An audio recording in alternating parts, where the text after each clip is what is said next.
இன்றே டவுன்லோட் செய்து உங்கள் ஃபேவரட் ஷோக்களை என்ஜாய் பண்ணுங்க.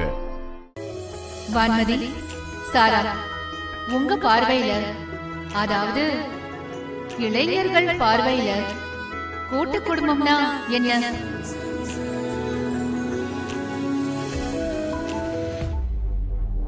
கூட்டு குடும்பம் நல்லதுதான். ஆனா அது தனிப்பட்ட உணர்வுகள், வாழ்க்கைய, உறவுகளை மதிக்காத வரைக்கும் நல்லதுதான்.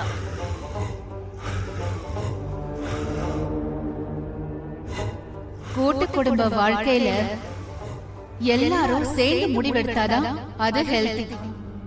தனிப்பட்ட வாழ்க்கைய அது எப்படி பாதிக்கும்? ஒருத்தர் கூட்டு குடும்பத்துல மனசுக்கு பிடிச்சிருந்தா பிரச்சனையே வராதே. வான்மதி, நீங்க சொல்லுங்க. கூட்டு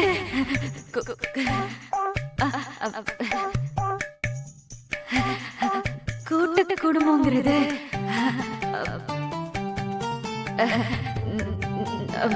நல்லதுதான். அக்காக்கு கூட்டத்து முன்னாடி பேசுறதுல பிரச்சனைன்னு உங்களுக்கே தெரியும். அவன் என்ன சொல்ல வரான்னு நீங்க அனுமதிச்சா அத நான் கேட்டு ஸ்டேஜ்ல சொல்லலாமா? சரி. அக்கா, சும்மா ஏதாவது சொல்லுக்கா.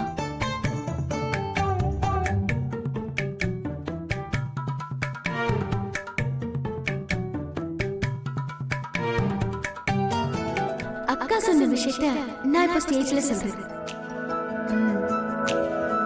தாத்தா, பாட்டி, அம்மா, அப்பா, அண்ணன், தம்பி, அக்கா, தங்கச்சி, இப்படி உறவுகளா இருக்கிற எல்லாருமே ஒரே வீட்டுல ஒன்னா இருக்கிறது மட்டுமே கூட்டு குடும்பத்துக்கான அர்த்தம் இல்லை. அப்படி ஒன்னா இருக்கிறவங்களோட உணர்வுகள் ஒண்ணுக்குள்ள ஒன்னா பிரிஞ்சு போயிருக்கிறது தான் கூட்டு குடும்பத்தோட பேசிக் ஐடியாலஜி.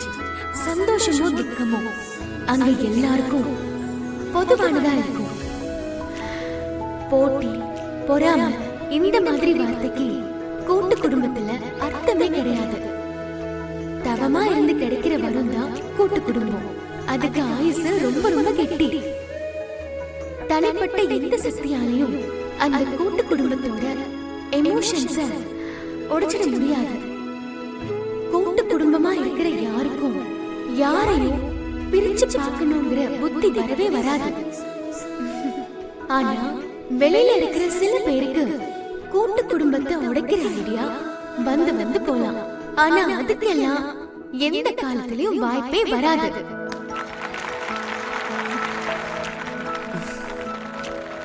இந்த போட்டி ஆரம்பிச்சதுல இருந்து இப்ப வரைக்கும் நீ பண்ற விஷயங்களும் உன் பேச்சும் ரொம்ப அழகா இருக்கு.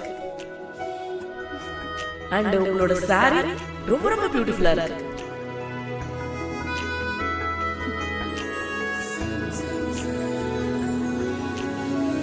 சோ இந்த காம்படிஷனோட வின்னர்